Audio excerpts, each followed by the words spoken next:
Bueno, he pensado mucho como en cómo íbamos a abordar esta parte siguiente, sobre todo porque he sabido que el módulo de diseño, en comparación, por ejemplo, cuando hicimos el magíster, el nuestro fue la primera corte semipresencial, eh, el módulo, digamos que tenía menos componentes, era más, digamos, más concreto, más acortado, incluso más ajustado. Pero ahora veo que ustedes tienen distintos puntos de vista de distintos profesores y incluso antes de empezar, esas distintas miradas o esas formas pienso que les están dando a ustedes un punto de vista. Ustedes en fisiología, en los prácticos que hayan hecho de biomecánica, en todo, eh, han obtenido como una información, unos instrumentos, información que les sirve para su quehacer, ergonomía.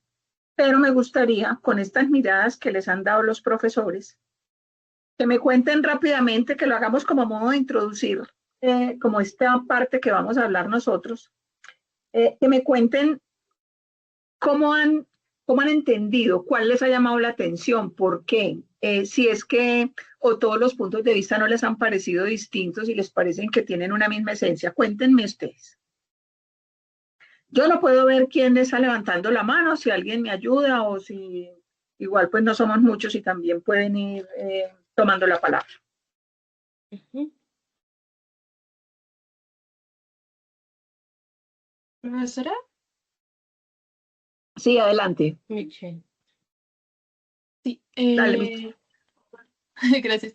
Yo por lo menos me he dado cuenta de que más o menos en todos los módulos de los que han mostrado todos los profesores, todos hablan desde una perspectiva, cuando hablan de sus proyectos personales que han hecho como diseñar, como, tanto como diseñadores como ergónomos, la importancia de la evaluación de la población objetiva al cual va dirigido el producto.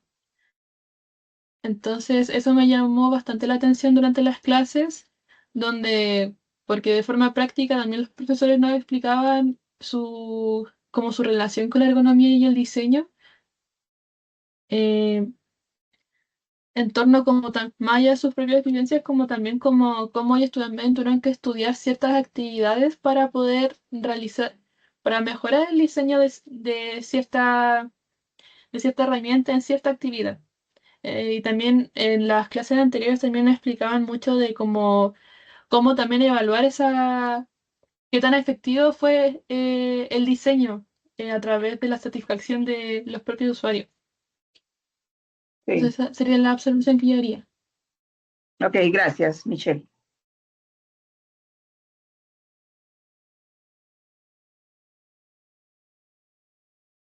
¿Quién más? Pues, pues, yo soy diseñador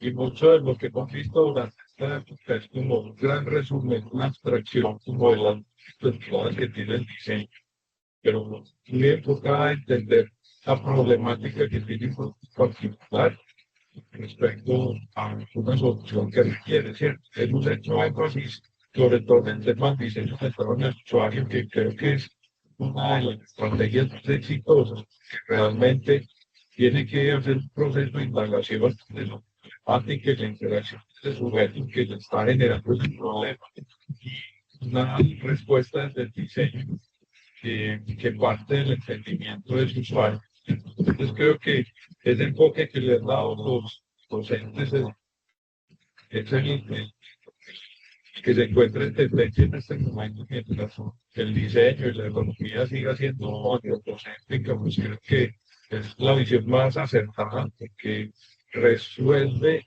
problemática real, haciendo un proceso de tamizaje donde escoge y selecciona el problema de manera correcta y las soluciones son mucho más ajustada.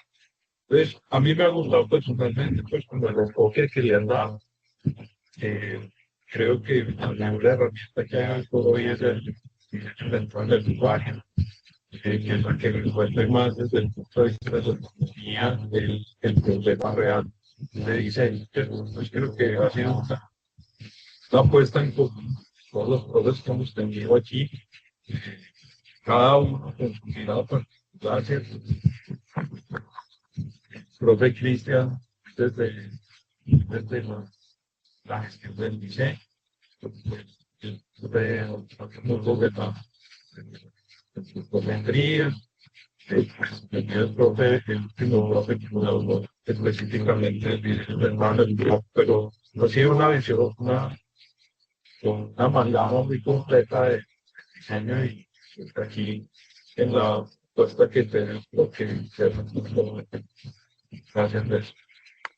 A ti, ok. Incluso con eso que estás diciendo, perdón, ya pues, empiezo a oír dos palabras que, bueno, lo que pasa es que como yo soy diseñadora, pues Diego también, pienso que también va a estar de acuerdo. Yo les decía, la ergonomía que venimos conociendo y que se aplica y la literatura, uno va viendo pues que es un enfoque muy técnico, que se vale de muchos instrumentos para acercarse a esa persona en la actividad. Pero entonces, pienso que el diseño ahí ha sido un aporte importante y yo les conté a ustedes que en el año 2000 hubo una definición que la sacó solo del mundo del trabajo y la puso como, es que la ergonomía es entender el sistema, diseña, analiza, bueno, la puso más completa, pero en el año 2012, ese nuevo documento que decía que estaba orientada por el diseño. Eso no, pienso que no fue un aporte menor. Obviamente yo soy diseñadora, pero estoy hablando del diseño y también lo mencionamos cuando nos vimos en CONCE, el diseño como actividad macro, como actividad de proceso y como actividad de gestión. Entonces ahí hay esos dos conceptos que acabas de mencionar, Diego, el hecho de que los profesores les han mostrado, si bien unos puntos de vista, digamos que van como de la mano, estábamos como en el mismo contexto, de todos modos también aquí va apareciendo que el proceso y la gestión son muy importantes. Obviamente también cuando se hace ergonomía lo hay y los ingenieros industriales reconocen el proceso, pero yo incluso, y es como la propuesta que tengo para estas sesiones en las que nos vamos a encontrar, digamos que no es trascender el asunto técnico, porque no se trata de eso. O sea, lo técnico es importante, lo instrumental, hay unos instrumentos que necesitamos para abordar esa situación, pero entender, yo le digo a eso conceptualmente, yo he creído siempre en la ergonomía, que tiene dos componentes muy importantes, lo teórico y lo metodológico. Entonces, claro, hay una teoría que la nutre, que uno va y la toma de la antropometría, de la biomecánica, de la fisiología, del diseño, todas las disciplinas que le aportan tienen una teoría, pero metodológicamente es muy potente, porque entonces según como el perfil o el contexto en el que se desarrolla esa actividad, esos instrumentos o esas metodologías podrán prevalecer. ¿Cuál es el asunto? Yo siempre he pensado que los proyectos también hay ¿cuál es el concepto del proyecto? ¿Cómo se va a abordar?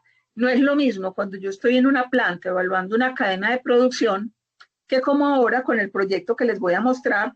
Yo igual también yo estuve como revisando, los profesores también seguro les han mostrado proyectos. Tengo uno que les muestra cómo nosotros hicimos una propuesta metodológica y cómo identificamos cuáles eran como esas componentes del proyecto, qué teoría necesitábamos y metodológicamente cómo hacerlo y cómo es un resultado que se vive incluso en la ciudad.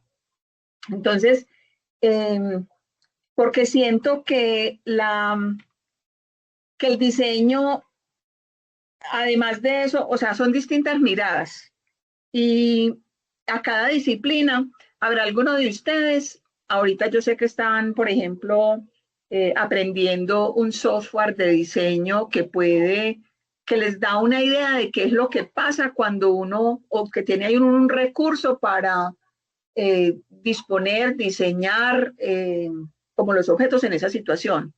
Muy posiblemente a ustedes no les toque diseñar.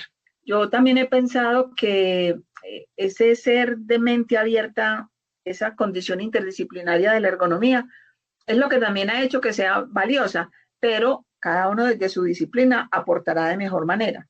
Yo, por ejemplo, no me atrevería a meterme a uno de esos software porque no es en lo que me siento hábil ser. Entonces, la idea es entonces... Hola. ¿Quién va a hablar? Sandra. Sandra, querida, adelante.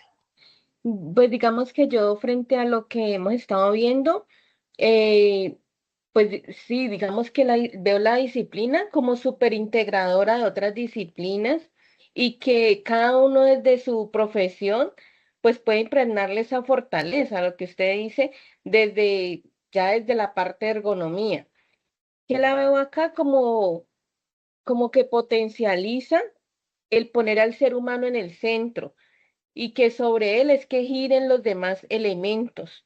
Por eso yo como que había una clase que era bueno, la de sistema, estuvo dividida en varios fragmentos y una parte de ella que fue con otro profe, que no fue con el profe Felipe, sino con otro profesor, como que ahí yo eh, bueno, chocaban como mis ideas un poco en la cabeza, porque a veces decían, inclusive en el material decían, es que veían la ergonomía, él como una herramienta de la ingeniería, y ponía por encima como esa búsqueda de la empresa diferente al satisfacer a la persona. Entonces ahí como que yo chocaba porque yo acá como que he abierto mucho más a que siempre la persona es el centro, de poder adaptar ese trabajo, de poder llevarlo un poco más allá. Yo, por ejemplo, me he orientado, pues digamos que lo que a mí más me gusta es la parte de todo lo que he podido profundizar en fisiología del trabajo, que sabes que eso pues es como un tema que a mí me gusta mucho, pero siempre, digamos, pudiendo con esa fisiología, esos resultados, poder realizar una adaptación del trabajo, unas nuevas formas de organización. Entonces, como que todo me ha llenado muy bien como una disciplina integradora, pero en ese momento cuando la vemos solo como una herramienta, como que mis ideas chocan y como que dejo de comprenderlo un poco ahí. Pero de resto, así es como esa parte que he visto, no sé. Ok, muchas gracias. Bueno, entonces, ¿hay alguien más que quisiera conversar, hacer algún comentario? Bueno, ahí los encomiendo a ustedes que ven el chat para que por favor me hagan una señita cuando alguien vaya a hablar, porque yo solo veo la pantalla grande. Yo les había contado a ustedes cuando nos vimos en Conce que los diseñadores nos hacemos preguntas, pues hay preguntas que se hace el diseño porque cada disciplina también ha ido como construyendo su ámbito de conocimiento y de aplicación, ¿cierto? Y van llegando conceptos y formas de abordarla, como la información y la forma de hacer, que son distintas. Entonces, en esas preguntas que nos hacemos, sobre todo, de manera especial, pues nosotros en la línea de investigación en ergonomía, nos hacíamos esas preguntas, o sea, ergonomía y diseño, ¿cómo? Uno empieza a encontrar por ahí unas posturas porque uno encuentra terminologías como diseño ergonómico, ergonomía de diseño, como muchas formas de nombrar la ergonomía que uno dice, bueno, pero ¿cuál es la razón de ser de cómo la nombran? Y nosotros nos hacemos la pregunta, la ergonomía y el diseño, ¿cómo se hacen? Porque es muy fácil, y ustedes lo han visto comercialmente, que es muy fácil darle el atributo a la silla, ¿cierto? O decir, es que es muy cómoda o es confortable, pero ¿qué es lo que la hace cómoda? Entonces, cuando el diseño empieza a desmenuzar, porque yo puedo decir, uy, es comodísimo, pero ¿qué es lo que lo hace cómodo? Ya usted empieza esto es una taxonomía. Entonces, en ergonomía y diseño, ¿cómo? Es una pregunta que nos hacemos. También una pregunta que nos hacíamos es si es diseño para la ergonomía o si es ergonomía para el diseño. A veces dicen que el orden de los factores no altera el resultado, pero a veces sí. O la forma de abordar el asunto puede cambiar. Entonces, diseño para la ergonomía o ergonomía para el diseño. Incluso tengo una presentación por ahí que habla de los dos puntos de vista. Con ustedes compartí algunas diapositivas de ese tema. Y otra pregunta que nos hacemos es en qué momento entra la ergonomía al proceso de diseño. Si bien yo me pongo en el lugar también de ustedes, fisioterapeutas, ingenieros, las otras disciplinas, bueno, yo no soy diseñador. Me llamaron para solucionar un problema que tienen en una empresa con una gente que se está ausentando. De todos modos, habrá un momento donde uno dice, bueno, hay una intervención de diseño que tiene que suceder. ¿En qué momento entra la ergonomía en ese proceso? Es también una pregunta que nos hacemos.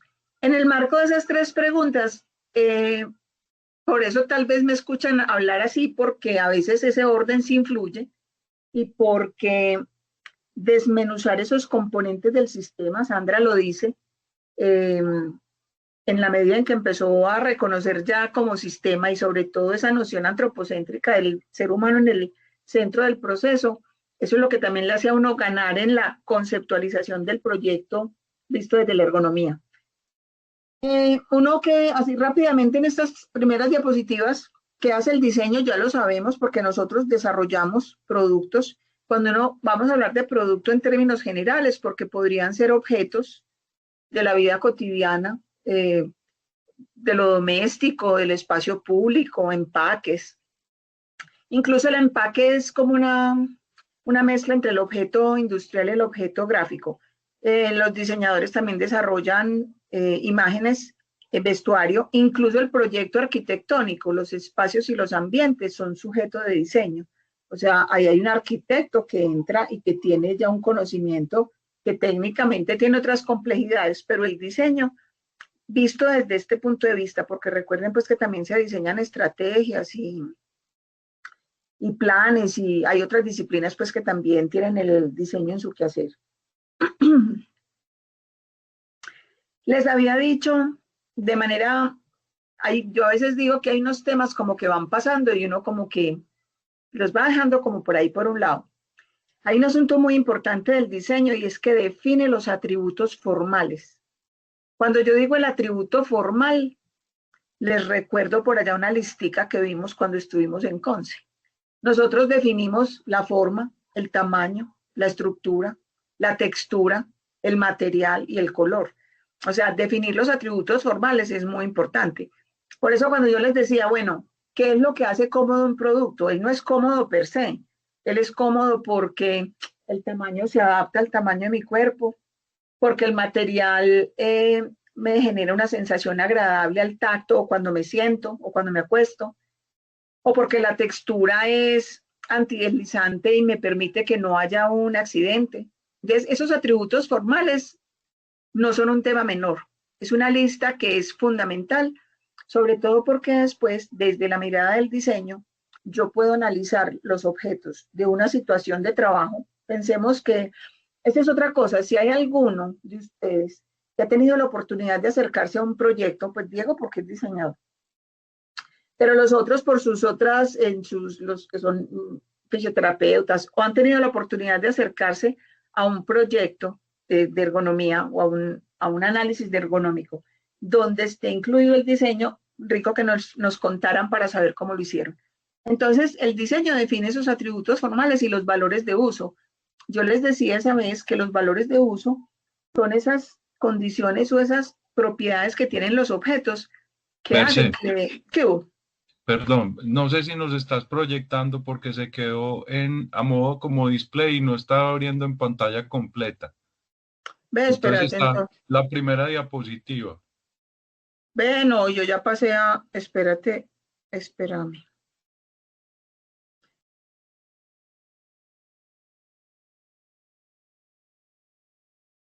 Listo, ahí funcionó. Dale siguiente. Sí. Sí. Ya listo. Ok. Bueno, era lo que les hablaba ahora de las preguntas. Siguiente.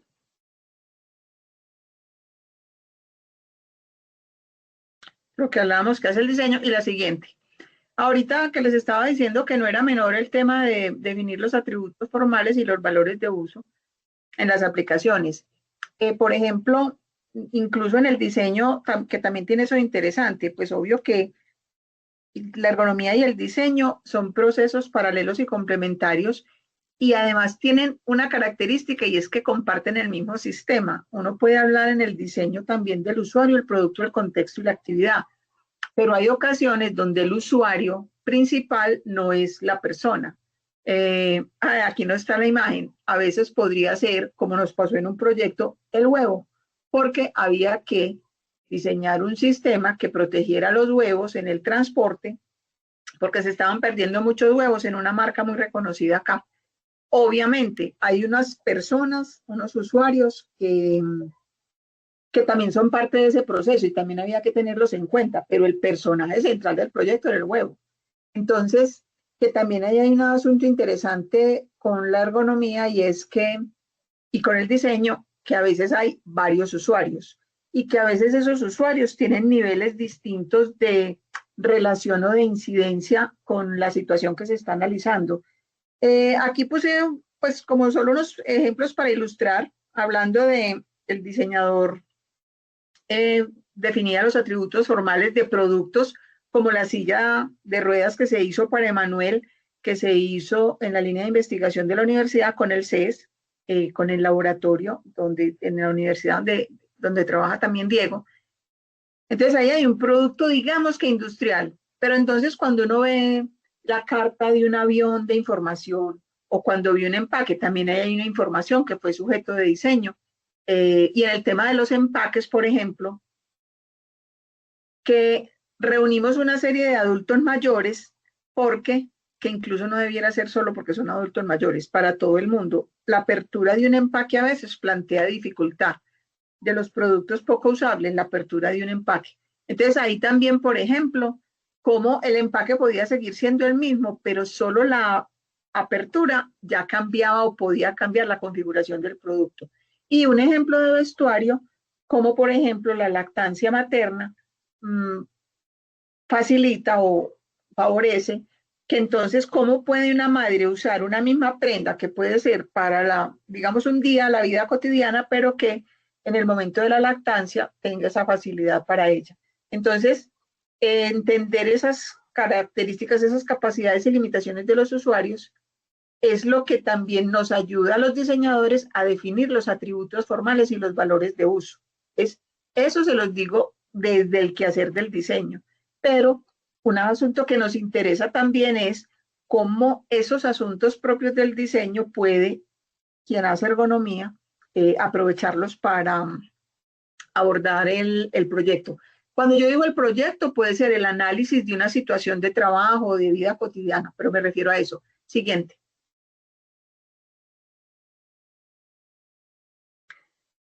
Así como en diseño, que también es otro concepto importante, que es hablar de el uso, qué hace la gente y cómo lo hace, cómo la gente usa los objetos. Porque es que cuando yo digo que un trabajador se para frente a una mesa o se sienta en una silla o se tiene que desplazar debajo de una superficie para hacer una reparación, ese cómo lo hace es fundamental, sobre todo para nosotros en este quehacer de la ergonomía y porque eso nos ayuda a determinar las condiciones de confort y de seguridad. Un asunto es que la persona esté cómoda, pero también es que esté segura. ¿Cuáles son esos criterios? Y eso en los valores de uso uno podrá encontrar, puede que el hecho de que sea impermeable, o el hecho de que sea graduable, o el hecho de que sea modular. Esos valores son los que también empiezan a determinar cómo la gente usa las cosas, usa los objetos, y cómo esa relación se puede ver favorecida por el uso. Y también eso desde el bienestar y la comodidad, pero también nosotros los diseñadores tenemos que cómo analizar por qué la gente acepta más unos productos que otros. Estamos en este momento en una sociedad, las redes sociales son impresionantes lo que hacen por un producto, por una situación, por una moda, porque la aceptación se vuelve una cosa como muy etérea, muy rápida. Entonces, en el diseño siguiente, uno podría decir que el uso es un concepto importante para nosotros, no antes, la anterior. El uso es un concepto importante porque está implícito el desarrollo de una actividad. Cuando una persona está usando un objeto, una persona puede estar quieta viendo televisión, pero el cómo usa, qué tan lejos está, la iluminación que hay, dónde está sentado, todo ese sistema que se arma de esa persona viendo una pantalla en un contexto determinado, el uso es como la materia prima para nosotros los ergónomos. Entonces, en el marco de la ergonomía, el uso, o es lo que en el marco del trabajo, es las tareas en un puesto de trabajo, están determinadas por las formas como usamos los objetos, las máquinas o las herramientas. Que eso tampoco es aislado porque depende de esas características del que lo usa, pero también del contexto. Siguiente.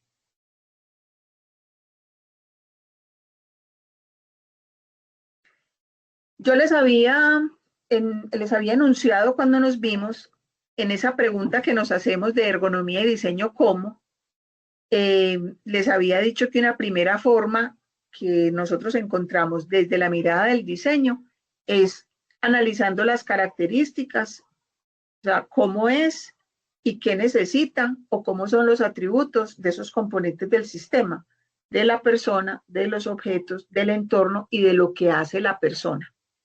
Puede pasar y definiendo unos valores de uso, lo que les acabo de mencionar. ¿Cuál es el asunto? Puede pasar, siguiente.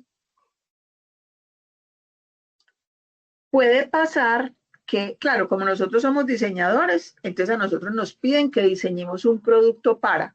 Entonces, digamos que esta forma de hacer ergonomía y diseño parte de alguien que tiene una necesidad.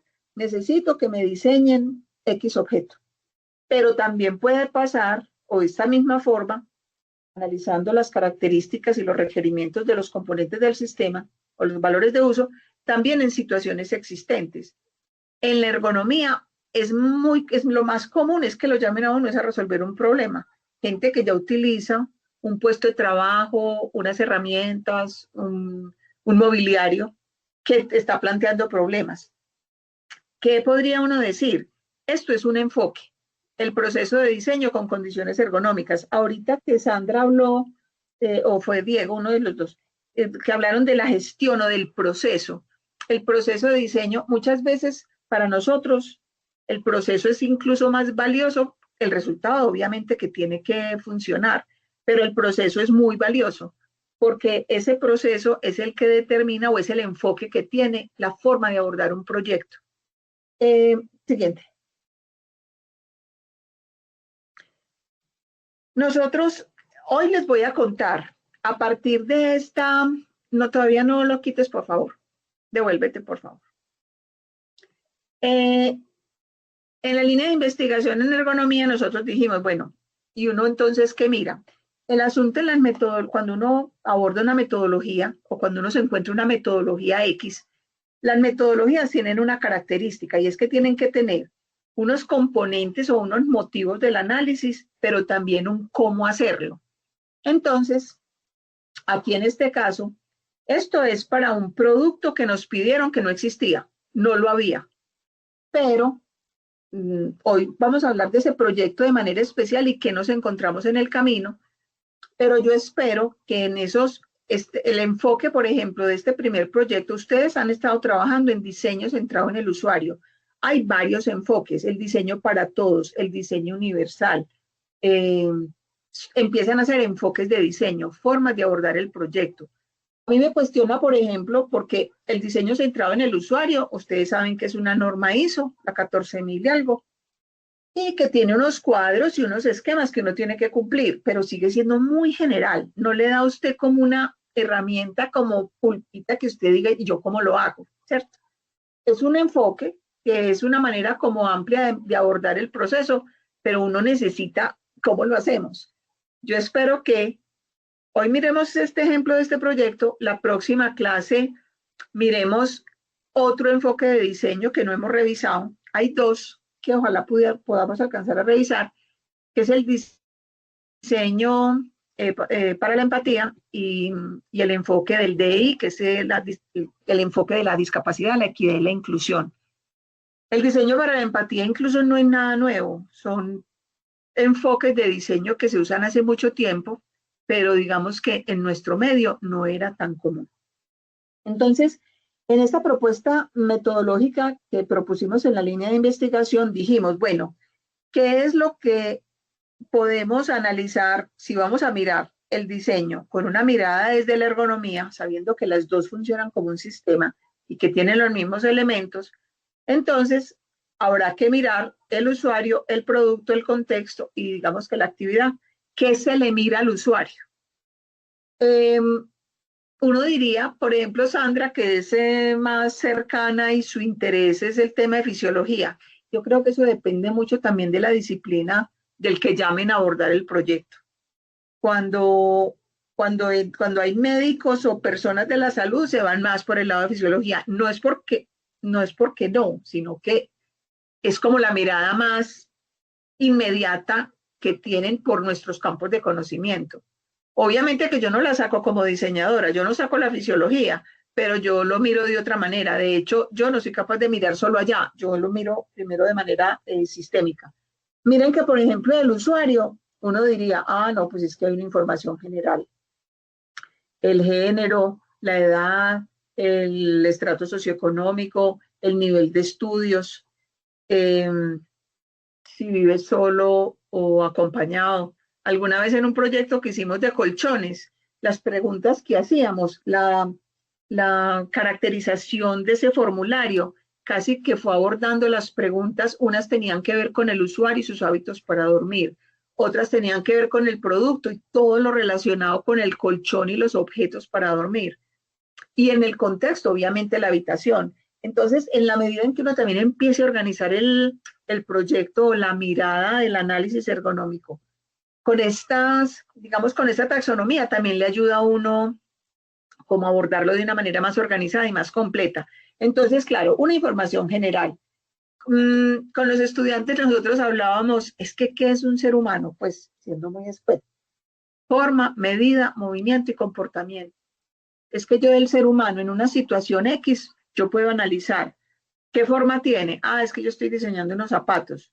Váyase para los pies, porque entonces qué forma tiene, qué tipos de pies hay, de qué se enferman los pies, de fisiología, patología. Miren que el usuario no lo puede discriminar, digamos, en esos distintos componentes. También cuánto mide, todo lo relacionado con antropometría, todo lo relacionado con el movimiento, la biomecánica, todo lo que tiene que ver con comportamiento y también esos campos de interacción, cómo se relaciona el ser humano en esa situación que se está analizando, cuáles son esos campos de interacción.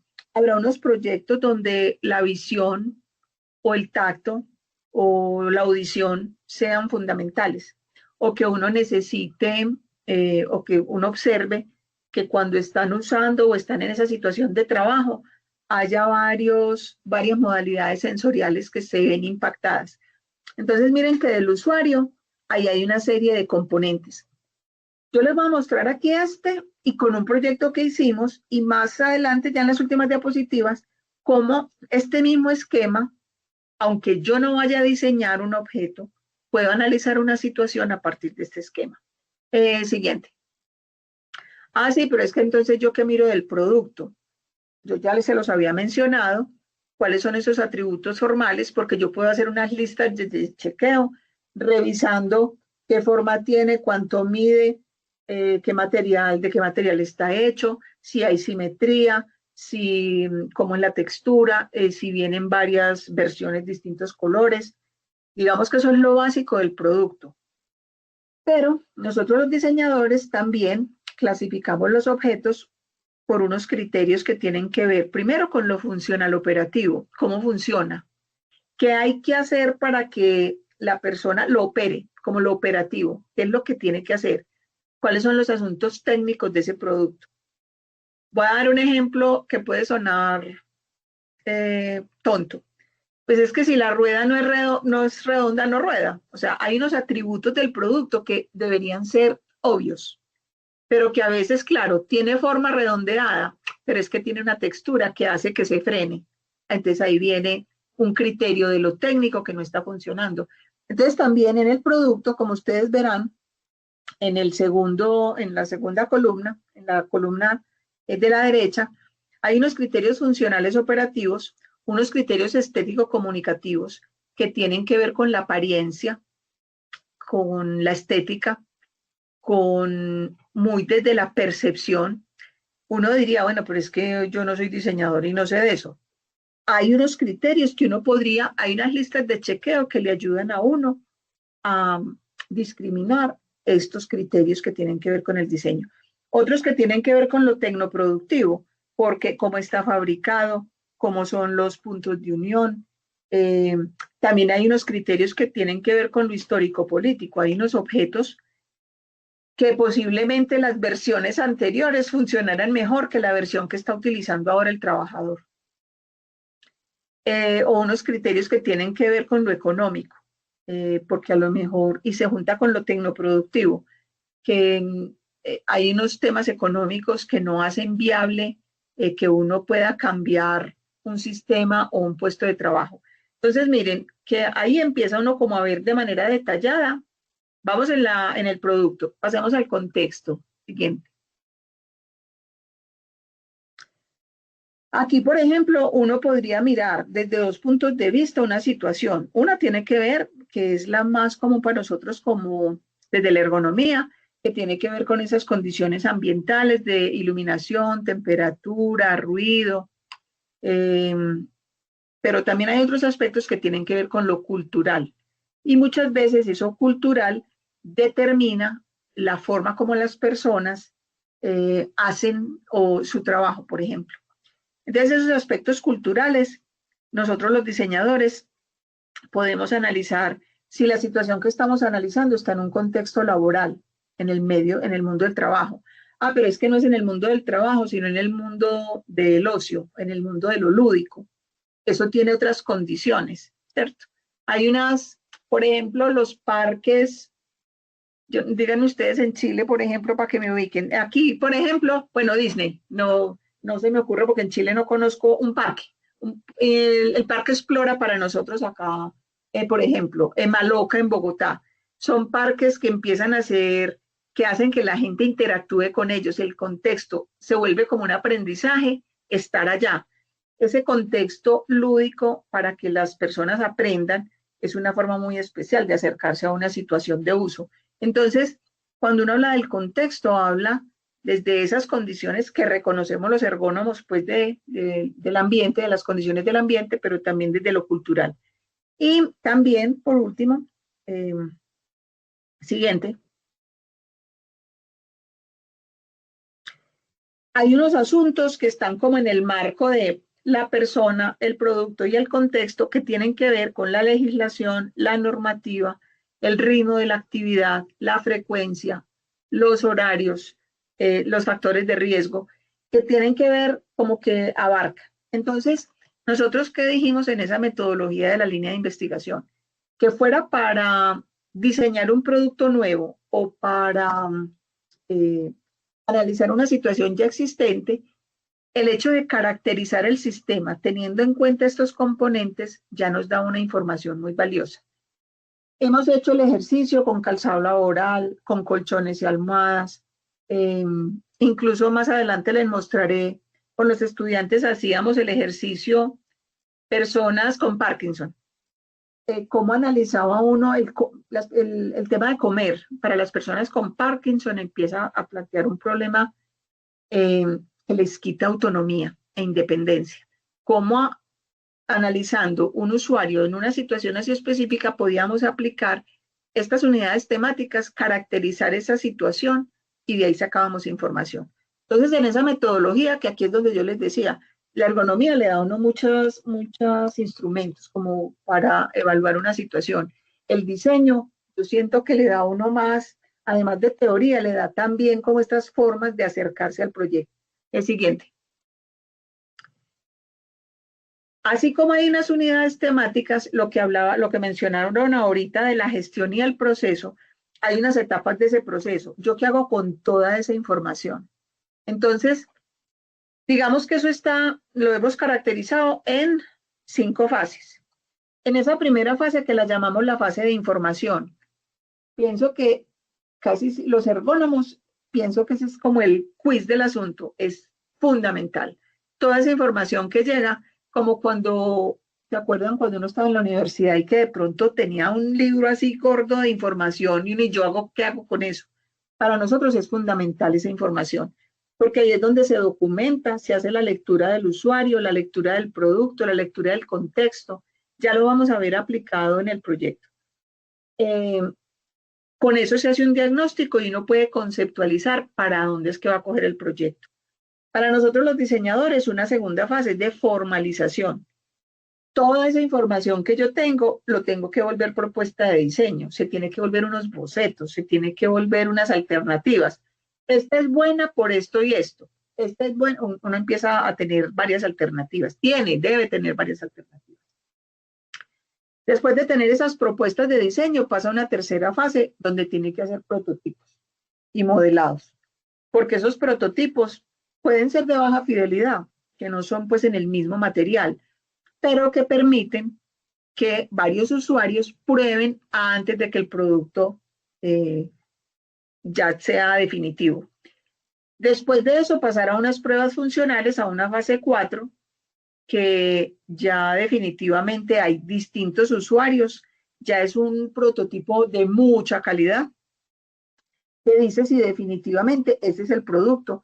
Los productos que nosotros tenemos normalmente han pasado por esas etapas en el que lo han probado. Hubo una época en que el diseño era como el diseñador en la oficina y como que no se juntaba con la gente, era como allá lejos.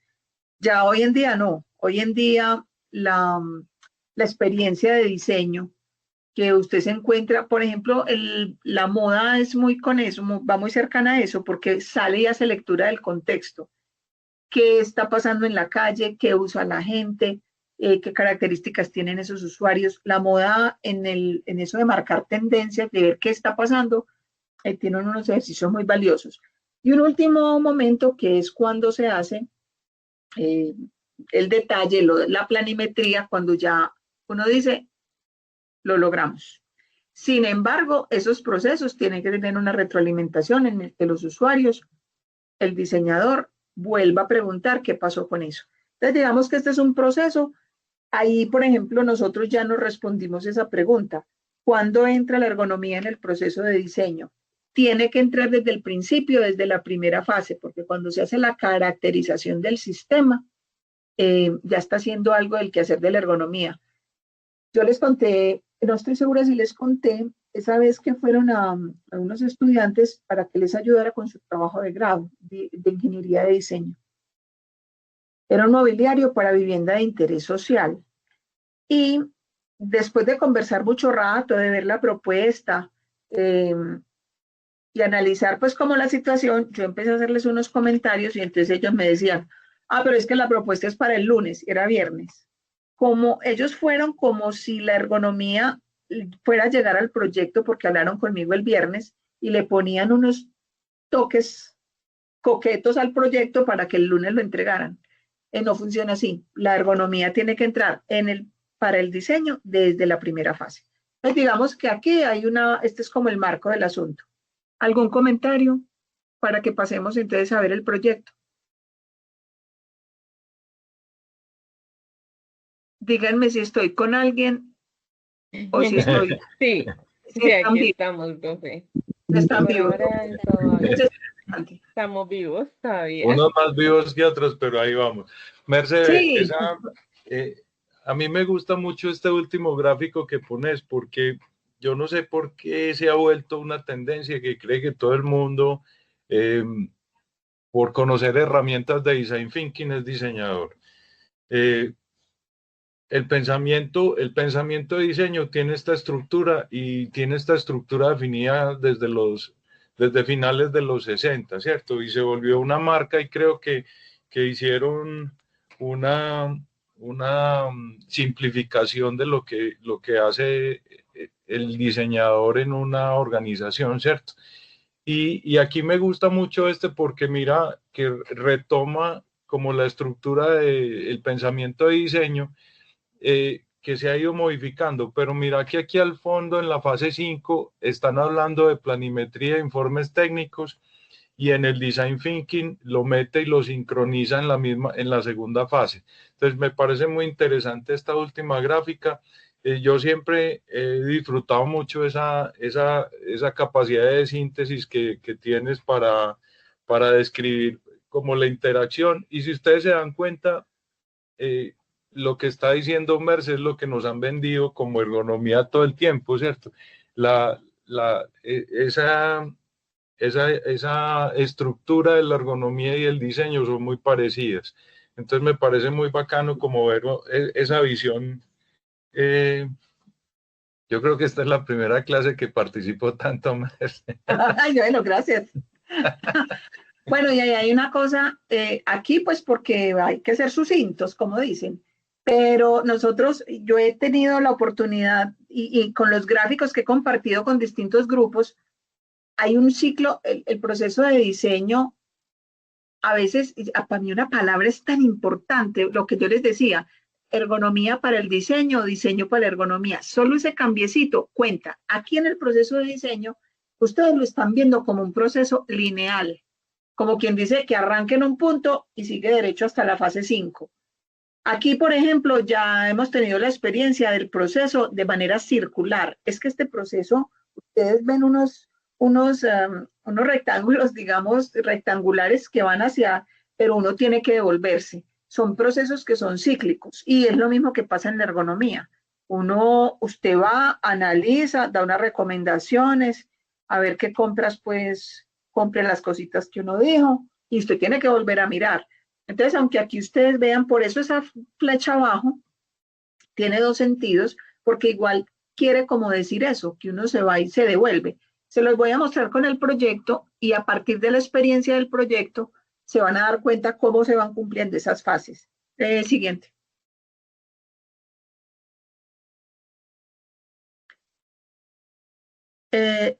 No, ahí, listo. Aquí casi que yo podría decirles que es del boceto al prototipo, pero vuelvo y les digo, esta experiencia porque vivo en el mundo del diseño, pero yo me pongo en el lugar también, bueno, yo no, supongamos, yo no soy diseñadora, pero tengo que abordar un proyecto de ergonomía, un problema que tengo que solucionar para una empresa.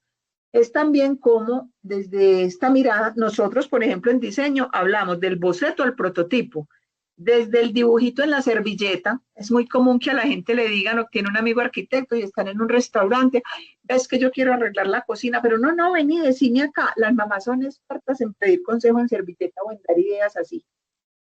No funciona así. Uno siempre pone en aprietos al diseñador con eso. Les quiero mostrar cómo es que del boceto incluso creo que esa frase la debiera cambiar, de la información al boceto al prototipo. Aquí estoy utilizando una imagen de un estudiante de comunicación social, tuvo que hacer una tarea, escribir un artículo para una revista de la universidad, y fue muy lindo porque el muchacho quiso titular el artículo así: ergonomía al servicio de lo cotidiano, próxima estación, inclusión. Ahí, por ejemplo, yo como diseñadora siento que tuvimos un logro, como que, porque si el muchacho cuando conoció el proyecto, y pues yo me senté con él a contarle cómo había sido, logró sintetizar el título del artículo de esa manera, ya, con eso yo sentí que había cumplido.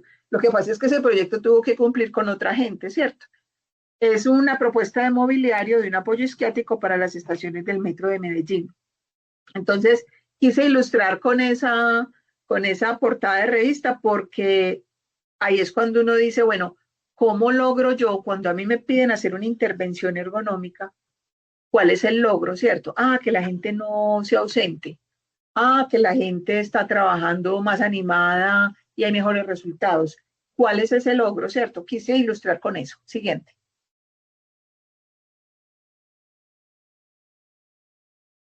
Para ponerlos en contexto, estamos hablando del sistema Metro de Medellín. Incluso, de hecho, es creando cultura para la movilidad reducida y es una propuesta pues de mobiliario urbano para el metro. Siguiente.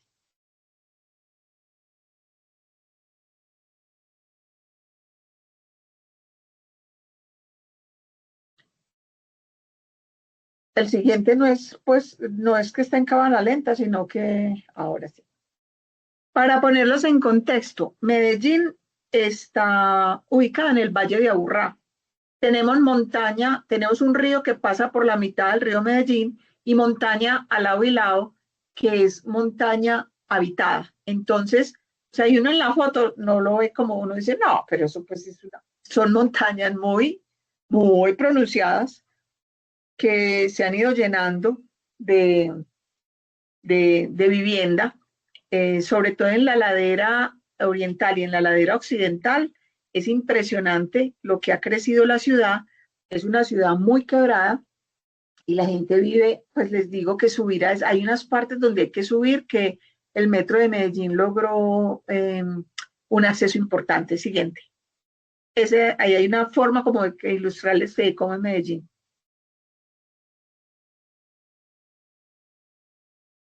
Siguiente. Ahí también hay otra.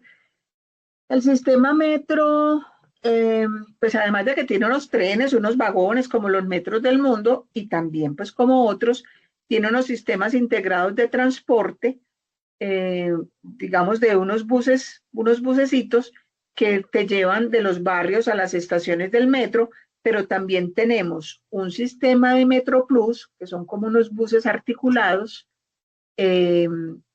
otros buses que son eléctricos, y también tenemos el tranvía y también tenemos el metrocable.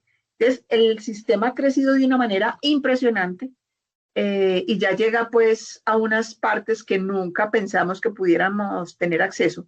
Ahí ya ustedes también visualizan un poco lo que son esas laderas de Medellín. El siguiente.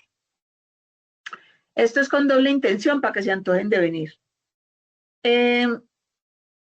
El metro nos llamó porque dijo que necesitaba diseñar un elemento que permitiera el apoyo isquiático para los usuarios que esperaban en la plataforma, los trenes del metro. De manera especial, que permitiera a las personas con movilidad reducida una espera en condiciones de bienestar entre la llegada de un tren y otro. Todo esto que yo les digo, uno dice, pues como una frase tan común. El asunto es que ustedes saben lo que es un metro, las horas pico que puede tener. El metro de Medellín surgió incluso faltándole mucho en accesibilidad y le tocó hacer unos ajustes muy importantes que le costaron mucho dinero y de a poco se ha ido poniendo al día con ese tema, pero muy difícil porque es un sistema que inicialmente no tenía esa accesibilidad. De hecho, en las plataformas había unos cubos de cemento donde se puede uno sentar, pero son muy bajitos. Entonces ahí uno dice, desde que hicieron el metro, ¿por qué no contemplaron eso? Las personas que tienen movilidad reducida, una persona adulta mayor que tiene problemas de rodillas, usted se sienta, levántese. Entonces, al metro le interesaba la creación de cultura. Para nosotros la cultura metro ha sido muy importante. Desde antes de que el metro estuviera, hubo toda una jornada, unas campañas de la cultura metro que se quedaron como en la memoria de todo el mundo. Y es muy particular porque aquí la gente, cuando está dentro del metro, es pura cultura metro, no se puede comer, no se puede tomar líquido, hay muchas cosas que no se pueden hacer, pero salen del metro y se les quita. Y al metro le interesaba el diseño para todos. Siguiente. ¿Cuál era el asunto entonces para nosotros? Aquí quiero mostrarles conceptualmente. Cuando uno aborda un proyecto de diseño, también es qué es lo que eso significa. Entonces, claro, el metro, ¿qué es lo que hace? Moverse en la ciudad, pero ¿qué es lo que le interesa al metro? Que nosotros podamos acceder a los sistemas de transporte, o acceder a las plataformas, acceder al metro, estar cómodamente durante esa estadía. Entonces, ¿qué teníamos que mirar nosotros? Unos factores asociados al individuo, a la persona, otros asociados al mobiliario y otros asociados al entorno siguiente. Aquí es donde empieza a aparecer de a poco, claro, unos factores asociados al individuo tenía que ver con esas situaciones funcionales del cuerpo humano. Ya de entrada nos estaban diciendo que eran personas con movilidad reducida. Tuvimos que hacer una caracterización a quienes incluía la movilidad reducida y como qué era lo que podían tener. Entonces, no es menor porque es que no es cualquiera, ¿cierto? El siguiente. En los factores asociados al mobiliario teníamos que analizar cuáles eran los elementos que permitían esperar, descansar, reponer fuerza, pero también moverse de manera autónoma. Es que es ahí cuando le van poniendo a uno como, a usted le dicen, diseñar un apoyo isquiático para las estaciones del metro de Medellín. Pare de contar. Cuando usted empieza a desmenuzar eso y lo que significa en términos de la mirada, de la ergonomía y el diseño, es que empiezan a aparecer esos componentes. Y siguiente, unos factores asociados al entorno que tenían que ver con ese desplazamiento en el metro, en las plataformas, qué obstáculos había, los pisos, las condiciones ambientales. Incluso aquí en este gráfico está faltando uno muy importante y son factores asociados a la actividad. Y lo vamos a ver enseguida cuando les empiece a mostrar las etapas del proyecto. Siguiente. Aquí, ahorita que les estaba hablando de el enfoque, uno dice, el diseño es un proceso, es una forma de hacer, de crear, de definir unas formas.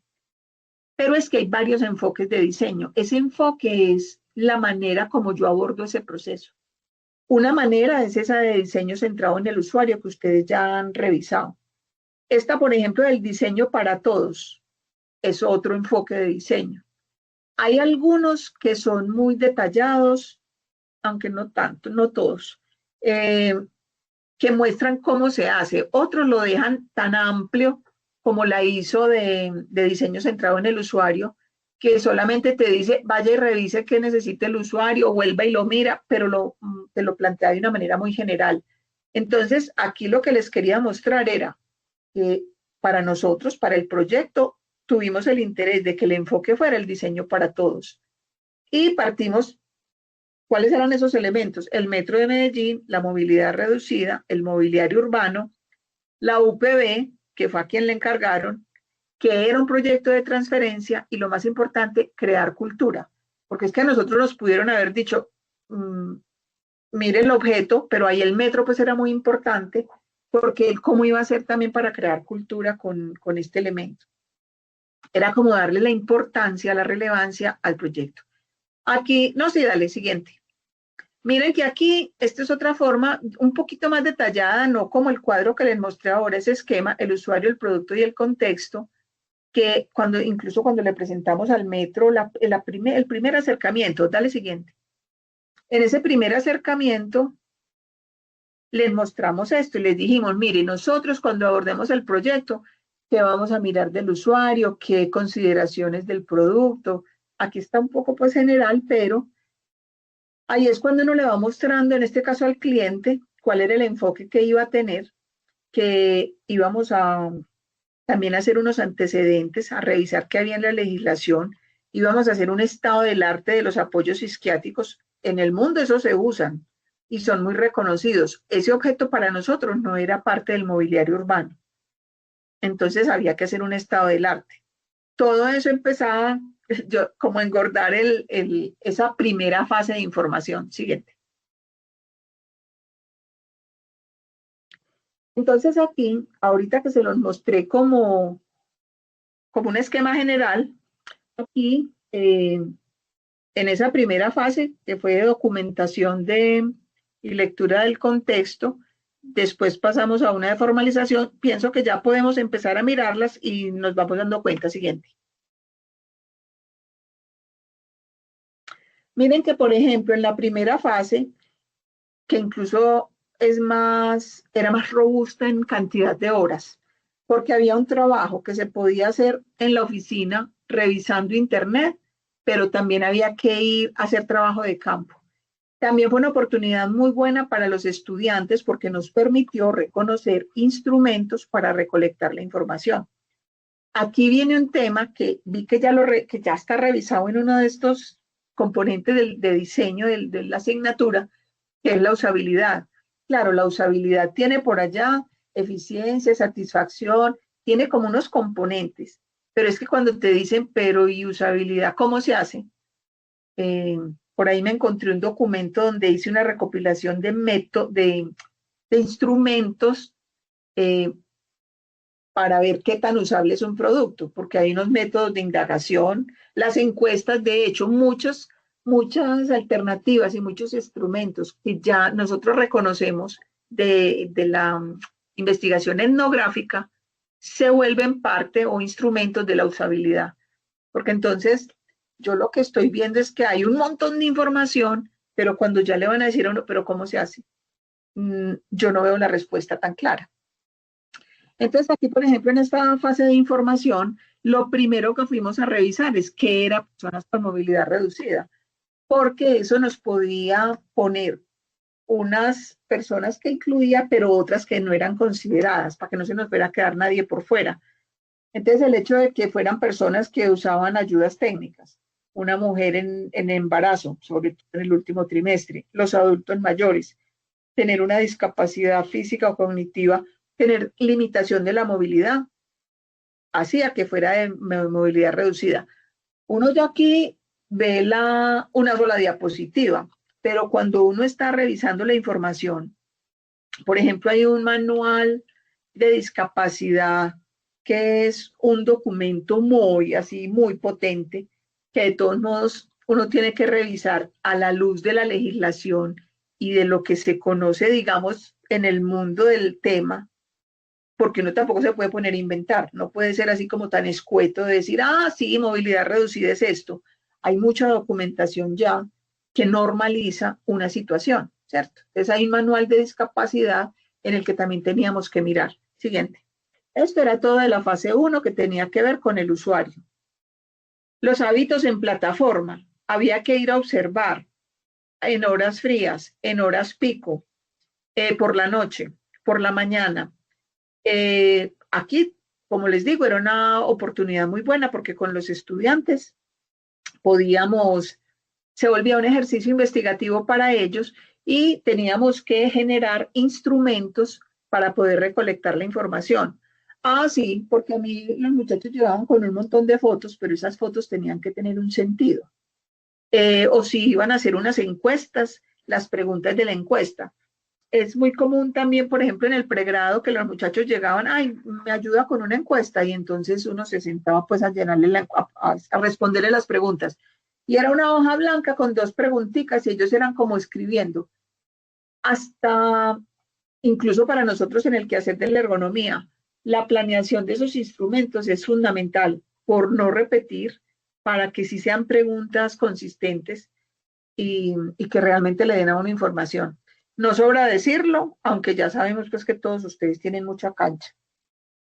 Entonces, analizar los hábitos en plataforma y hacer el diagnóstico y análisis de la situación, cómo era en el metro, fue muy importante. El metro, en el momento en que nos llamó, en temas de accesibilidad, tenía unas plataformas electromecánicas, como ven aquí a la izquierda en la parte de abajo, que las personas en silla de ruedas o si tienen alguna dificultad les ayuda a desplazarse. Pero en ese momento, por ejemplo, no existían, tuvieron que añadir unos ascensores. Y han tenido que ir agregando unos asuntos de accesibilidad que, vuelvo y les digo, hizo que fuera muy costoso. El metro desde el principio, y cualquier proyecto de diseño o proyecto arquitectónico debería desde el comienzo del proceso haber tenido en cuenta eso. Pero bueno, también lo hicieron y eso es bueno, ¿cierto? Pero eso cuesta. Entonces, esos hábitos en plataforma generó muchísima información, que es también importante porque el asunto con los proyectos de diseño es que lo tienen que usar muchas personas. Por eso el diseño universal, que es otro enfoque de diseño, no sé si ya lo revisaron, con el paso del tiempo lo cuestionaron, porque hacer un diseño que sirva para todo el mundo es muy difícil. Sin embargo, el diseño universal, digamos que se ha ido como puliendo, perfeccionando, y nos ha permitido tener otros enfoques de diseño que se ayudan a que consideremos un mayor rango de personas ante una situación como de este tipo. Siguiente. En esa fase 1, en la anterior les estaba hablando del usuario, pero del producto, por ejemplo, que es un apoyo isquiático, qué posturas permite, qué objetivo tiene, qué reglamentación hay sobre accesibilidad, qué tipos de apoyos existentes hay. Hay unos metros que adentro del metro, de los vagones, hay de hecho apoyos. Ahora hay unos buses de los del sistema integrado que también quitaron unas sillas y permiten un apoyo que es muy cómodo, porque si uno va con paquetes o eso, pues tampoco, y no hay puesto, pero le permite a uno apoyarse. Entonces, esos apoyos han existido en distintos metros del mundo, pero aquí no eran comunes. Entonces tuvimos que hacer un estado del arte que nos hablara de esos apoyos, de qué tipos había, qué materiales, cómo se usaban, porque para nosotros no eran, como les digo, parte de nuestro mobiliario. Siguiente. Miren que nosotros también tuvimos el diseño centrado en el usuario como soporte metodológico. El diseño para todos y el diseño centrado en el usuario. Como les digo, a mí siempre me ha parecido que son unos enfoques muy amplios. Pero porque está centrado en el usuario. yo puedo decir que está centrado en el usuario porque hice ese análisis inicial de la etapa 1, donde recogí información, forma, medida, movimiento y comportamiento, todos esos elementos que realmente doy fe que está centrado en el usuario. Pero cuando yo veo en la literatura diseño centrado en el usuario y veo el esquema de la ISO, me parece que se queda como de una manera muy amplia. Eso hay que aterrizarlo, ¿cierto? Entonces, tiene ese soporte metodológico, el diseño centrado en el usuario. Siguiente. También ahí hablamos de usabilidad en el proyecto, porque vuelvo y les digo, sí, muy interesante, los productos tienen que ser eficientes, eficaces, pero y cumplir con la norma ISO, esa es otra cosa, y hay unas normas que existen y que también hay que revisarlas para ver si el proyecto cumple. Pero entonces, en la usabilidad nos dimos cuenta que de la usabilidad había unos instrumentos que nos iban a permitir ese acercarnos a los usuarios y que nos dieron la información como de una mejor manera.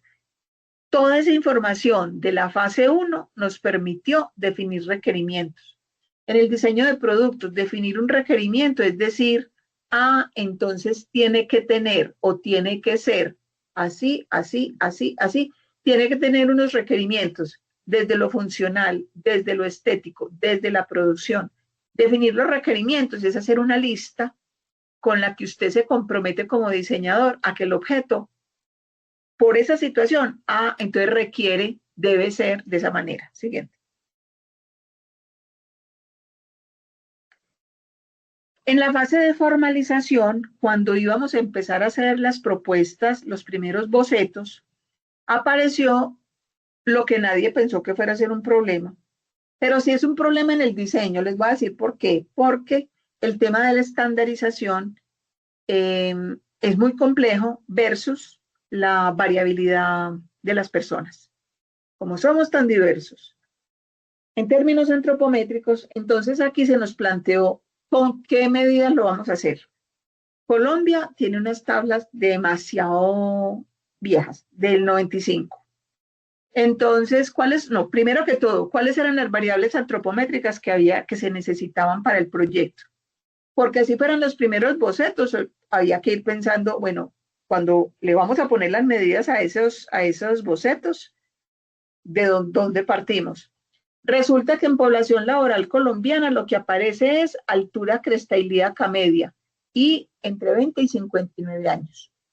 Pero acuérdense que como uno de nuestros usuarios es adulto mayor, que son los de movilidad reducida, pero resulta que en México sí tenían de 18 a 65 años, pero entonces era altura trocánter mayor. Y entonces en México también tenía otra tabla de ancianos de 60 a 90 y lo que tenían era altura de cadera. Y ahora póngale que entonces en población norteamericana aparecían de 65 a 79 y aparecía altura cresta ilíaca media. Era la única parecida. El nombre, la variable, con nosotros, pero el rango de edad era completamente distinto. Sabemos que las medidas no son una verdad absoluta, son un punto de referencia. Entonces, ahí les cuento que encontramos este primer problema. Esa primera referencia, nosotros quisimos tener para el proyecto esa primera referencia, ¿cierto? La altura de cadera, altura cresta ilíaca media. También la estatura, también la anchura máxima del cuerpo y también la profundidad máxima del cuerpo. Pero lo que más dificultad nos planteó fue la primera variable. Entonces, con base en eso, tuvimos que tomar unas decisiones. Aquí estábamos empezando apenas la etapa de formalización, ya teníamos unos requerimientos, ya sabíamos pues como para dónde iban los primeros bocetos. Siguiente. Ese tema de las relaciones dimensionales, porque no es solo cuánto mide la persona, sino cuánto mide usando unos elementos, ¿cierto? Ese es otro, digamos como otro factor que dificulta. Siguiente.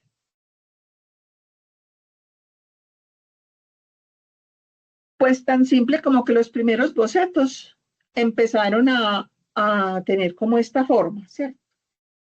Una de las primeras condiciones, de los primeros requerimientos, las plataformas del metro de Medellín, la plataforma es donde las personas están esperando el metro, normalmente uno las reconoce, digamos, a los costados y el metro va por la mitad.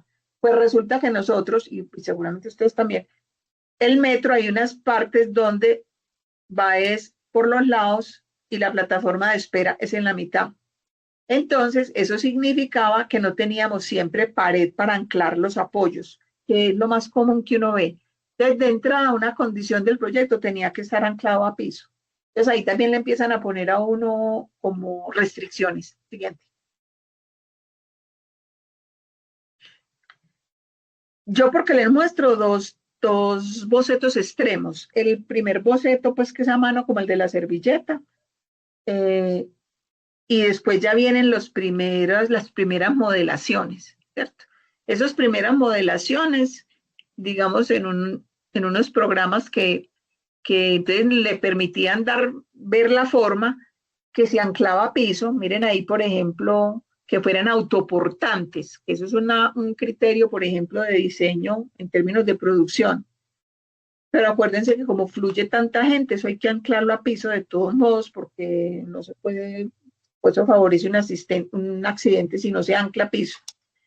Entonces aquí hay unos primeros, digamos, esto pasa pues de bocetos, ya pasa como a un nivel ya de dibujo, que esa es otra cosa. Yo puedo conocer una herramienta tecnológica del computador, pero de todos modos lo que yo estoy creando es algo así como, yo no sé dibujar bien, pero como tengo el computador me defiendo, no necesariamente.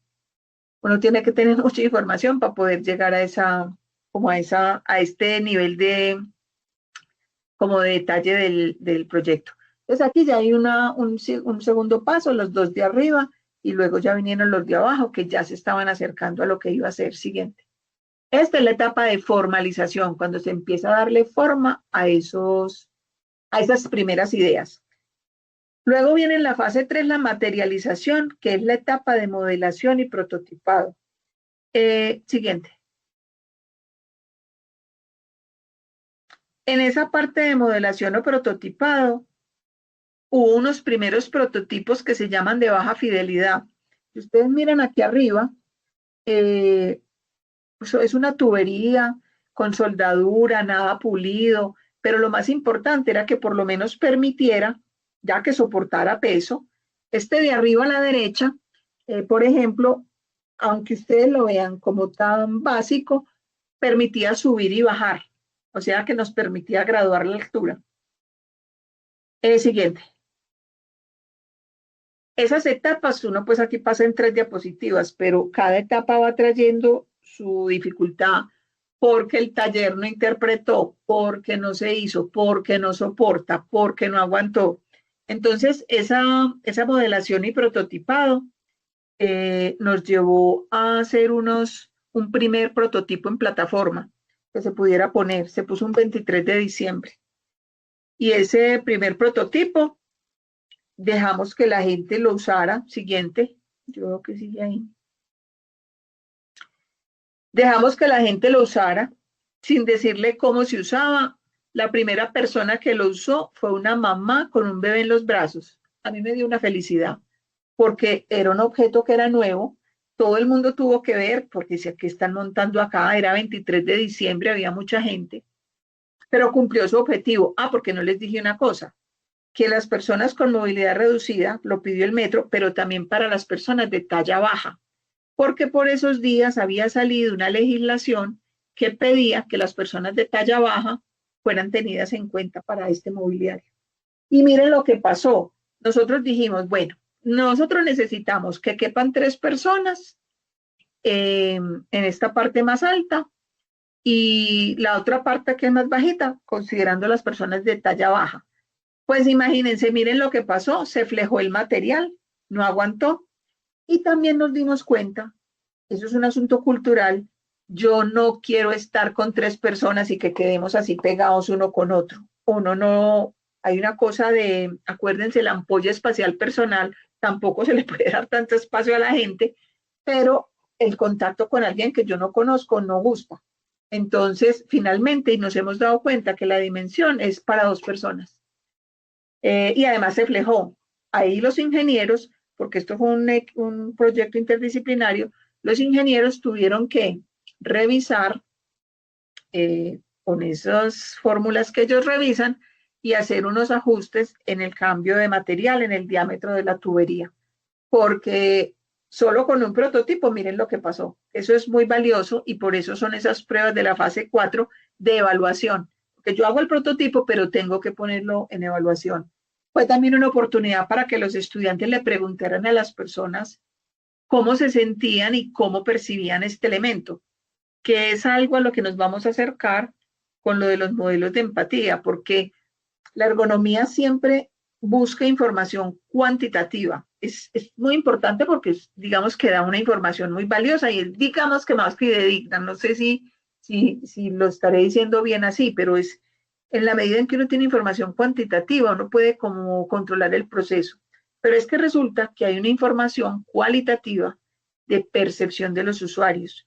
Entonces, cuando uno se pone en el lugar de los usuarios, también llega una información que es muy valiosa. Esta etapa del proyecto, cuando ya se hizo la evaluación fue de dos formas. Una así de tipo técnico, pero otra también con los usuarios. Siguiente.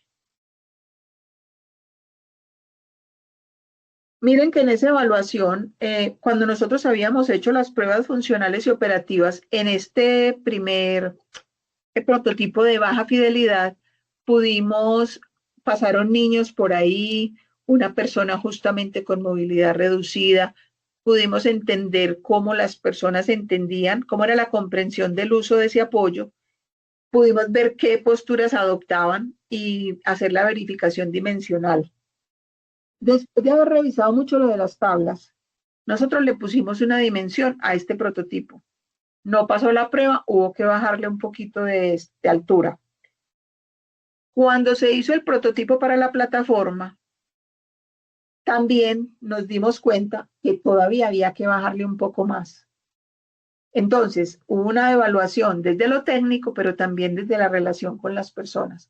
Y lo hubo en dos momentos, en este prototipo y en ese que se puso en plataforma. Siguiente. Esta fue la primera, mamá, lo que yo les contaba, esas pruebas en plataforma, esa fase 4 de evaluación de pruebas funcionales y operativas. Y ahí también el metro empezó a darse cuenta de cómo tenía que implementar el tema de la creación de cultura. Porque eso en primera instancia tocó, eso eran bajando gente porque la gente más joven se sentaba donde deben ir apoyados los codos. Entonces, la gente se sentaba donde no debía y funcionarios del metro los hacían bajar. Y la gente fue aprendiendo y se fue como acomodando con digamos, con este elemento de mobiliario y ya difícilmente uno no ve las personas que lo usen de otra manera. Siguiente.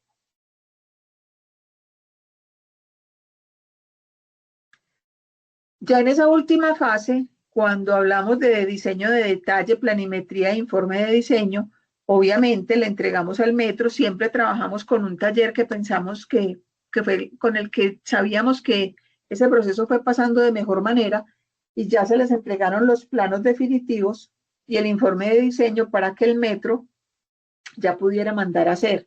Inicialmente estuvo en unas estaciones, ya pues es parte de todo el sistema. Incluso hace poco vi que ya en el aeropuerto también lo utilizaron. Entonces, incluso hay una cosa en lo estético comunicativo con las curvas que tiene por allá una asociación con el tema, nosotros decimos que somos montañeros,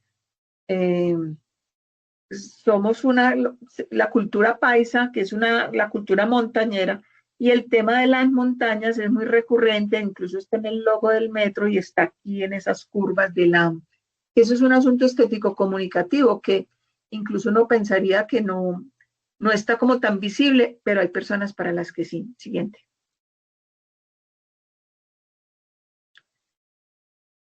Cuatro meses después, por lo que hablábamos que ese proceso tiene que ser de ida y vuelta y hay que devolverse, también gratamente en un periódico que salía y quedaban gratuitamente en el metro, aparece esta caricatura de un caricaturista muy famoso en su momento que tuvimos, que era Ricky, que decía, dame un punto de apoyo izquierdo y que me moveré en el metro. Entonces fue también ver cómo incluso la gente, un ciudadano como Ricky, que simplemente es usuario del metro, se apropió del asunto para volverlo una caricatura. Con los 4 meses nos dimos cuenta, y pues fue una retroalimentación con el metro, que las personas no hacen uso adecuado del apoyo, adoptan muchas posturas, que las personas adultas sin ningún tipo de dificultad se sientan del todo. El apoyo isquiático tiene una característica y es que uno debe estar semisedente, no está ni parado ni sentado, o la gente se sienta, aunque le cuelguen los pies. Que no es común para nosotros el tema de ese elemento de mobiliario, y el metro tomó una decisión, y fue que debajo de los apoyos isquiáticos hicieron el símbolo en plotter, el símbolo de discapacidad. Realmente no debería estar ahí, o sea, porque de hecho hay un símbolo que ilustra mejor la movilidad reducida que está puesta ahora dentro de los vagones, en una zona, como quien dice, esta zona es para personas con movilidad reducida, y tiene una figurita de una mujer embarazada y una persona con bastón. Hay un símbolo que ilustra mejor esa intención que tenía el metro, pero aquí tomaron esa decisión y todavía se sigue viendo por ahí el símbolo de discapacidad debajo de los apoyos. Pero bueno, es parte también de los procesos que los diseñadores vivimos. Uno lleva al cliente hasta una parte. Es muy valioso porque cuando recogimos toda esa información, obvio que no lo hicimos solos. El metro, ellos tienen un montón de personal en plataforma que saben y que fueron mucho apoyo para nosotros, pero cuando ellos ya vieron integrada toda esa información y expresada, como digamos, en ese orden, fue muy valioso para ellos. Siguiente.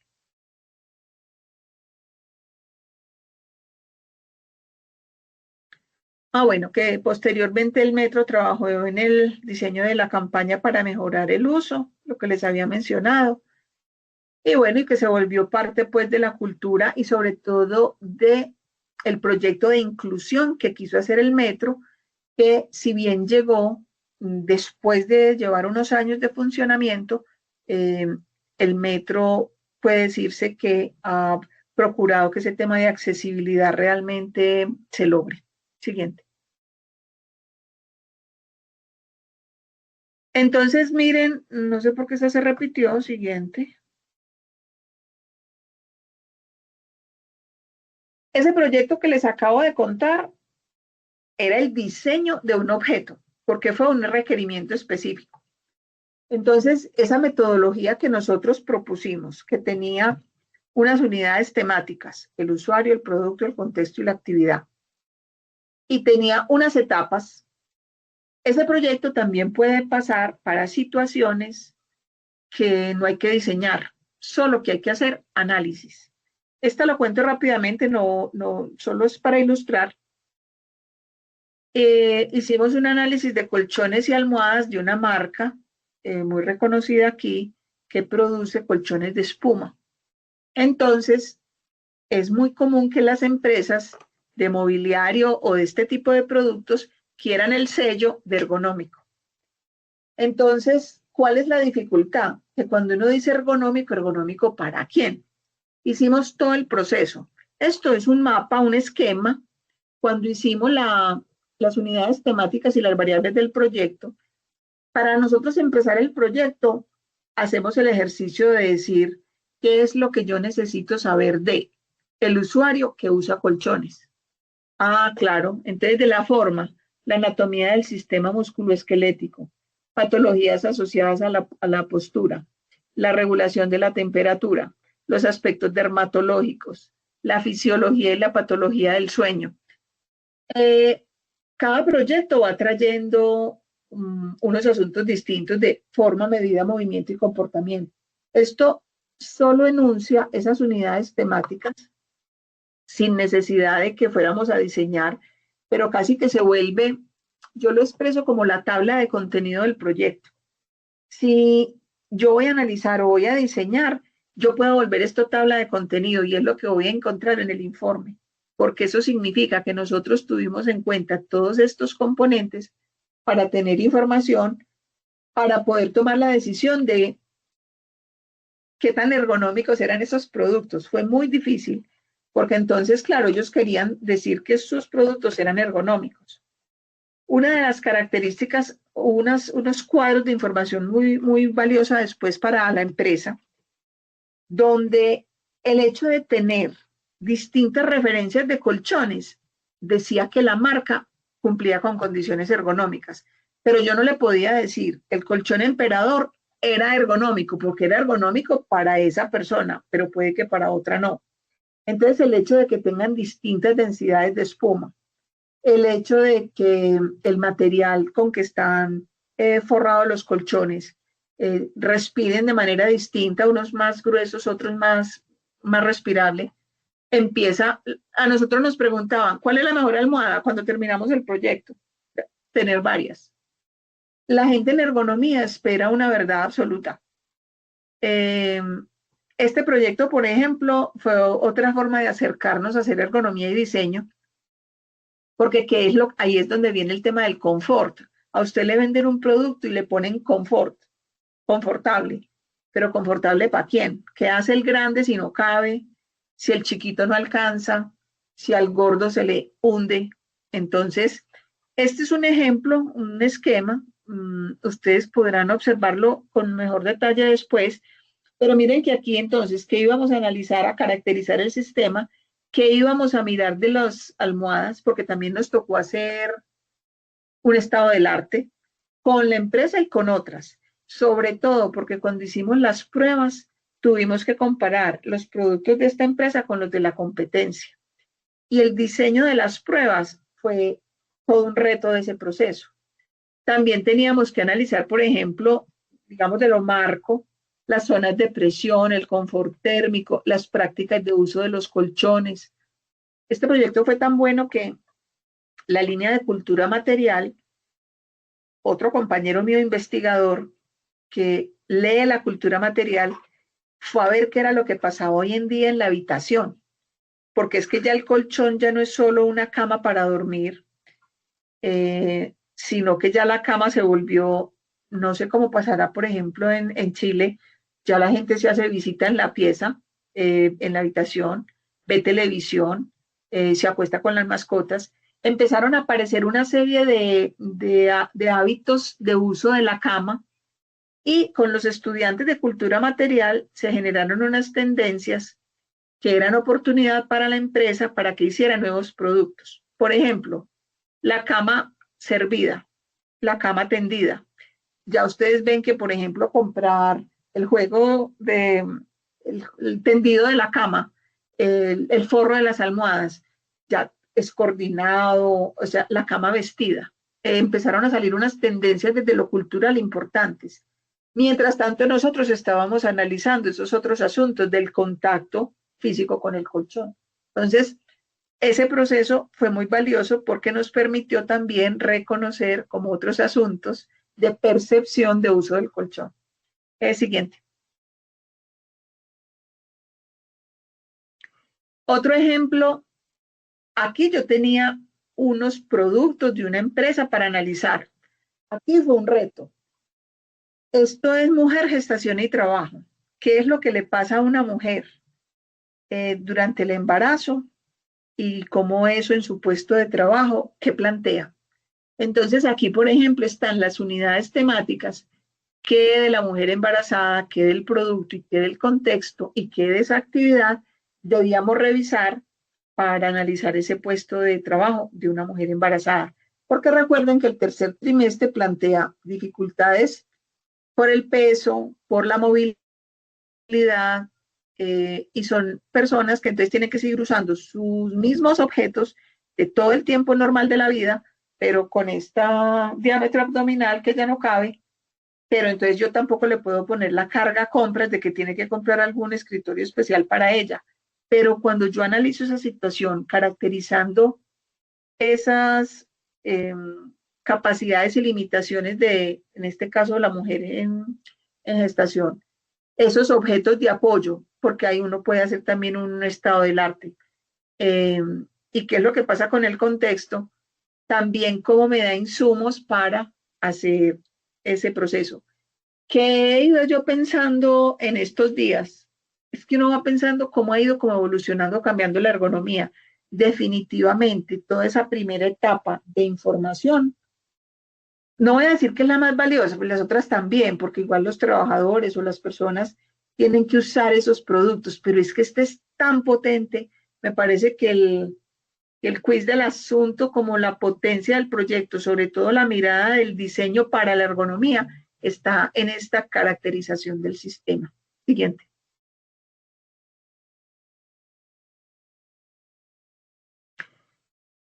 Aquí, pues yo les había dicho que teníamos, o estas son las dos que hemos usado, como digamos, como este acercamiento de ergonomía y diseño como, definiendo los atributos y los valores de uso.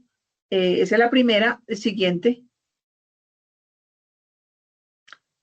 Aquí ya empiezan a aparecer enfoques de diseño, que se los he venido mencionando. El diseño universal, siguiente, que ahora me contarán si ya lo abordaron, considerando procesos de diseño centrado en el usuario. Eso es una forma de hacer ergonomía y diseño, pero vuelvo y les digo, o ustedes me dicen qué percepción tienen, pero para mí es una cosa como tan general. Sí, claro, el usuario está en el centro del proceso, pero dígame cómo vuelvo a esos datos. No, pues cómo lo vuelvo, es la respuesta que me interesa. Aplicando los métodos de usabilidad, porque también cuando uno se va a ver la lista de métodos, de instrumentos que incluye la usabilidad, también se encuentra uno que hay muchas herramientas que nos sirven a la ergonomía para hacer ese proceso de análisis ergonómico. Y siguiente.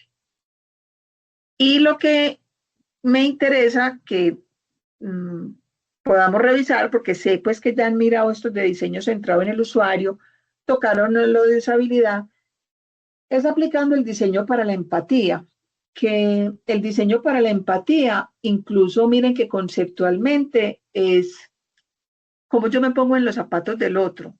Uno de los métodos de usabilidad son los diarios de empatía, cómo ponen a las personas a ponerse en el lugar del otro y hacer como un diario que exprese lo que pasó, lo que sintió y lo que vivió una persona en una situación. Esa es pues una de tantas y es un método de usabilidad. Pero ahora el diseño para la empatía también es un enfoque que me parece interesante que lo utilicemos como un recurso que tiene el diseño para la ergonomía. Y siguiente, aplicando el enfoque del DEI, diversidad, equidad e inclusión, que también empieza a plantear, digamos, un asunto importante, porque la diversidad está expresada, pues uno ahora dice diversidad y piensa en LGBTQ+, pero es que nosotros en ergonomía, de por sí la diversidad, solo con el asunto antropométrico, ya hay un asunto de diversidad, solo con el hecho de que todos tengamos distintas fuerzas, niveles de fuerza, ahí hay diversidad. Ese enfoque del DEI también es muy potente, de equidad y de inclusión, y que también es una forma conceptual cómo podemos hacer ergonomía de diseño. Lo que tenemos que buscar es con qué instrumentos lo vamos a hacer. Entonces, así como yo hago el ejercicio para contarles a ustedes, a mí me ha tenido muy pensativa porque yo cada vez veo que va apareciendo más y más información, pero ¿cómo aterrizamos eso? ¿Cierto? Entonces, veo que tienen notas, tienen presentaciones, pero será una pregunta que también ustedes me responderán, que se las pondré en el foro, de cómo se han acercado a este proceso de la ergonomía y el diseño, si alguna de estas han tenido la oportunidad de aplicarlo, o si les parece que así como están enunciados están bien, de una manera muy general, porque les parece que como no son, digamos, diseñadores, de todos modos les sirve para aplicarlo de alguna manera en el proyecto. Entonces, por hoy termino ahí. Yo misma concluyo que es demasiada información, pero que también es muy enriquecedor porque esa parte de caracterización del sistema me parece que es lo que hace potente el quehacer de la ergonomía y el diseño. Escucho comentarios.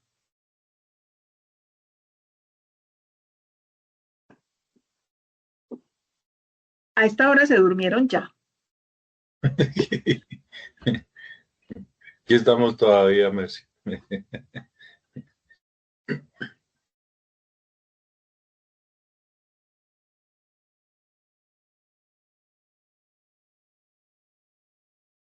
de lo que estaba diciendo Diego, que es que el diseño yo creo que le provee a la ergonomía como esa mirada como de las metodologías, del proceso, del orden, no porque la ergonomía sea desordenada, pero sino que como tiene información de tantas partes, de antropometría, de biomecánica, por eso entonces la gente se ha quedado pensando, es que ergonomía es antropometría o es la silla, se quedan en una sola cosa, pero es que yo también estoy pensando, es porque como hay tantas posibilidades, que ha hecho difícil como integrar todo eso para hacerlo de una manera organizada.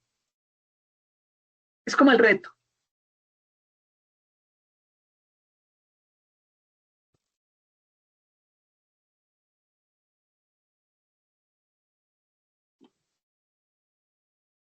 Bueno, si alguien tiene algún comentario o si nos despedimos entonces, hasta la próxima. Igual yo les estaré escribiendo si llega alguna información, monto una pregunta en el foro, pues estaré en contacto hasta para que ya la próxima pues hablemos sobre el diseño para la empatía. Sandra, ¿algún comentario? No, profe, ningún comentario. Mucha información, pero muy interesante. Muchas gracias. Sí, yo pienso que incluso en el magíster, cuando se han hecho los prácticos de biomecánica, de fisiología, de antropometría, uno va haciendo y los va haciendo, ¿cierto? Y sin problema. Pero es que cuando uno llega a esta parte como del diseño, la información tiene que llegar para el análisis o para el proyecto, se tiene que integrar y viene de muchas partes. Entonces, pienso que en eso se diferencia como de las otras unidades o de los otros trabajos que uno hace, ¿cierto? Son como puntuales, pero es que a esta le llega mucha información de la persona, del objeto, del entorno, del sistema. Entonces,